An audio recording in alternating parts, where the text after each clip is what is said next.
বিসমিল্লাহির রহমানির রহিম। ওয়ালাইকুম আসসালাম ওয়া রাহমাতুল্লাহি ওয়া বারাকাতুহু। একদিন ভাই প্রশ্ন করেছেন যে আমাদের গ্রামের একজনের নাম নবী, তো তাকে কি বলে ডাকবো, নবী বলে ডাকবো না অন্য কিছু বলে ডাকতে হবে? ভাই আপনি খুব সুন্দর প্রশ্ন করেছেন। দেখুন, কোন মানুষের নাম যদি নবী হয় তাহলে অবশ্যই সেই নামটা রেখেছে ভুলই রেখেছে, কারণ তার পিতামাতা হয়তো অজ্ঞতার কারণে নবী রেখেছেন। তবে হ্যাঁ, এটা মনে রাখবে যে সেই মানুষটির নাম নবী কিন্তু তিনি নবী নয়।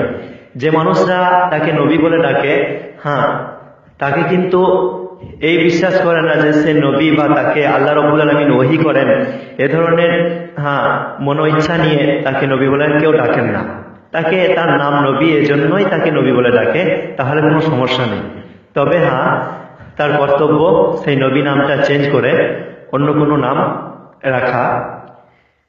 মহান আল্লাহর নিকটে সবচেয়ে প্রিয় নাম হলো আব্দুল্লাহ ও আব্দুর রহমান, যা সেই সুন্নাহ দ্বারা প্রমাণিত। তো এই সমস্ত নাম